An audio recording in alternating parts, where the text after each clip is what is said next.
nureka ikintu kimwe gusa uzagabanuka ibiro byihuse.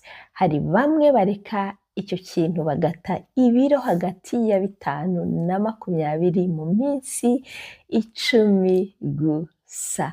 Ntabwo ari icyo gusa kuko icyo kintu nukireka cyangwa se ukakigabanya mu buzima bwawe bwa buri munsi, uzasanga umeze neza, amazi azagabanuka mu mubiri, imyanda yose myinshi izasohoka mu mubiri. Ntabwo ari icyo gusa uzabona kuko uzasanga na depression iri kugabanuka, stress iri kugabanuka, kandi uzagira umubiri ukomeye. Hari indwara nyinshi umubiri wawe uzabasha gukingira, harimo nk'indwara y'umuvuduko w'amaraso, indwara ya diyabete, indwara nyinshi z'umutima n'ibindi.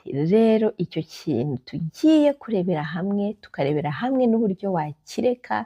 Niba wowe intego yawe ari ukugabanya ibiro byihuse kandi bikaramba, atari twa dufu two kwa Mukandori cyangwa Mukansanga wakoresha, iki kintu ugomba kugikura mu buzima bwawe bwa buri munsi cyangwa se ukakigabanya.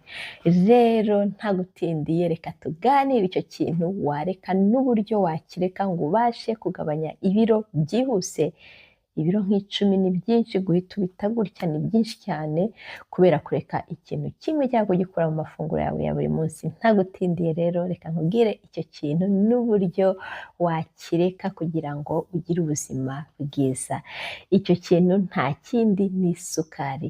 Nureka isukari, niba rusanzwe uyifata, kuko hari abantu badafata isukari, niba rusanzwe uyifata ukayireka, umubiri wawe uzahinduka bitangaje, kuko niba washakaga kugabanya ibiro byihuse kandi bikaramba, ibiro byawe bizahita bigabanuka byihuse nk'uko ubyifuza pe. Reka dukore iyi challenge kugira ngo ubyemere neza. Niba wanywaga isukari muri kofi mu gitondo ubyutse, wanywaga isukari mu cyayi cyangwa se mu gikoma n'ibiki, iyo sukari uyireke pe. Nubyuka mu gitondo, aho kunywa icyo kintu kirimo isukari, unywe amazi. Kandi niba waryaga ikintu kirimo isukari ukagifatisha iyo kofi cyangwa se icyayi, icyo kintu urakireka. Nimba ari umugati urimo imigati myinshi birimo isukari, umugati urawureka, usimbuza ikindi kintu, usimbuza amagi, umureti, ikindi kintu kitarimo isukari.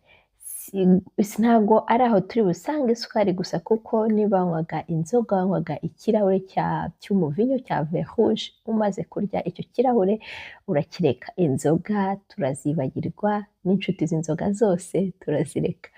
Ubwo tuvuye ku cyayi, ku nzoga, turajya no mu mitobe irimo isukari, amaji amwe tugura muri alimentation cyangwa hehe, ayo yose turayibagirwa, turayareka. Iyo mitobe iryohereye, amabiswi yose twafataga, ibintu byose, amagato, keke, ibintu byose birimo isukari turabireka. Dusigarane isukari iri mu biribwa, isukari iri naturelle yakozwe karemano, nk'iyo dusanga mu mineke, nk'iyo dusanga mu birayi, harimo isukari karemano, muri karoti no mu bindi bintu byinshi.